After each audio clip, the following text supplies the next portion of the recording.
लेकिन स्वामी जी, बहुत सारे बच्चे हैं, युवा हैं, और बच्चों की बात मैं ख़ास तौर पर इसलिए करूंगी क्योंकि ये जो 8 से 10 साल की उम्र के बीच में जो बच्चे मोटा मोटा चश्मा अपनी आंखों पर लगाकर घूम रहे हैं, ये पहले इक्के दुक्के दिखाई देते थे, लेकिन आजकल जब मैं ऑफिस के लिए आती हूँ, स्कूल बस स्टैंड पर इतने बच्चे लाइन में लगे हुए होते हैं, थोक में हर तीसरे बच्चे की आंखों पे चश्मा चढ़ा हुआ है।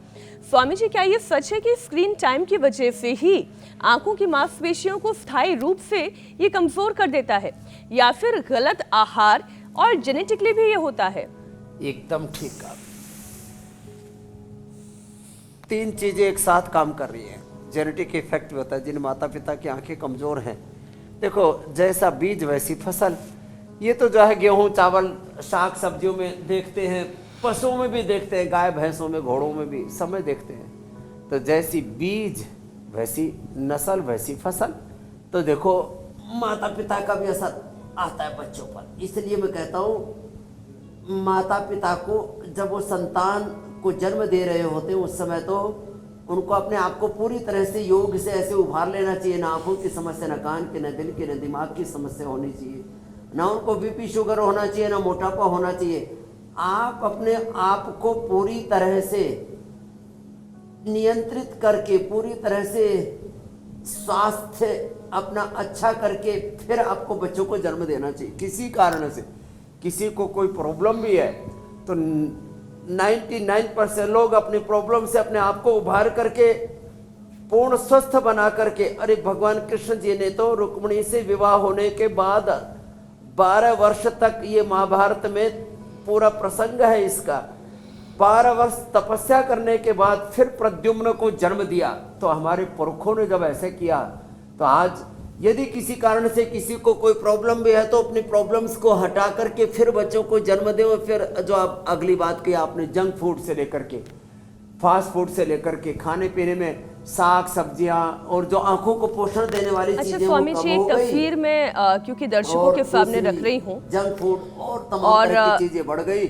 और एक्सरसाइज बच्चों की कम हो गई है। महाराष्ट्र के उप मुख्यमंत्री अजीत पवार इस दुनिया में नहीं रहे और आज सभी उन्हें भावभीनी श्रद्धांजलि अर्पित कर रहे हैं।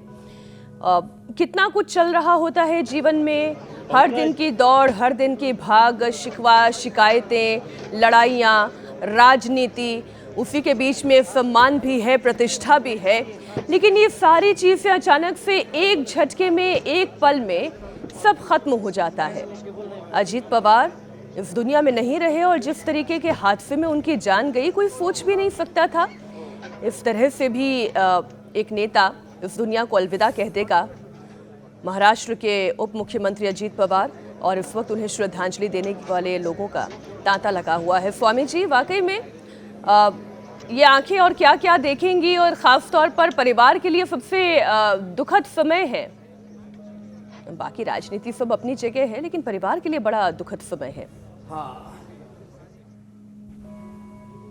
ये देखो कुछ चीज़ें ना बड़ी लाइफ थ्रेटनिंग होती हैं। पुराने जहाज में, पुराने हेलीकॉप्टर में कई बार हम, अरे ठीक ही होगा, डीजीसीआई ने कानून बना रखे हैं तो चेकिंग होती होगी बराबर, मेंटेनेंस होता होगा बराबर। बहुत जगह लापरवाही है साहब। पुराने जहाज में, पुराने हेलीकॉप्टरों में भाई ध्यान से चलो, सड़क पे ध्यान से चलो। सड़क हादसों में कितनों लोगों की मौत हो रही है। फिर पानी में जो है स्कूबा ड्राइविंग क्या करते पता नहीं, हमको तो पता भी नहीं। कुछ आसमान से छलांग लगाते हैं, स्काई डाइविंग, किसी के आसमान में, किसी की पानी में, किसी की ज़मीन पर, किसी की, हाँ स्काई ड्राइविंग, पता नहीं अलग अलग तरह से। और उन सब में खतरनाक मौतें हो जाती है। तो हर काम को सावधानी से चले। हमारे यहाँ तो जो सावधानी हटी, दुर्घटना घटी ना, सड़कों से लेकर के, अरे बीमारियों में भी तो ऐसी ऐसी बीमारियाँ हो गई हैं जो है, किसी को की लीवर फेलियर से, किडनी फेलियर से, मल्टीपल ऑर्गन फेलियर हो जाता है। हम लोगों को बचा रहे हैं, हमारी तो कोशिश है, इंडिया टीवी की कोशिश है किसी की भी मौत लीवर किडनी फेलियर से ना हो, heart failure, heart attack, brain stroke से ना हो, कैंसर तक से मौत ना हो लोगों की। इसके लिए हम हर दिन ये पुरुषार्थ करते हैं और हमारा ये पुरुषार्थ जारी रहेगा। लेकिन हाँ, आपने कहा ज़िंदगी की जद्दोजहद है, उस सब के बीच में जब ऐसी दुर्घटनाएं सामने आती हैं तो परिवार तो टूटता है, सो टूटता ही है। पार्टियां, बड़े बड़े संगठन हिल जाते हैं। और लाखों करोड़ों लोगों के जीवन में एक अंधकार सा छा जाता है, तो हमें सब प्रकार से ऐसा प्रयत्न तो करना ही चाहिए। ये जीवन जो भगवान की सबसे बड़ी सौगात है, और न जाने कितने जन्मों की तपस्या के बाद बड़े भाग मानुष तन पावा, तो हम इस जीवन को सब प्रकार से सुरक्षित रखें और किसी भी प्रकार की दुर्घटना से, रोगों से अपने आप को बचाएं। और स्वामी उसी जी, के लिए दुर्घटना अगर कोई घटित हो जाए जीवन में, ये तो किसी व्यक्ति के हाथ में नहीं है। अभी आपने कहा सड़क हादसे के बाद, हवाई हादसों के बाद या रेल हादसे के बाद,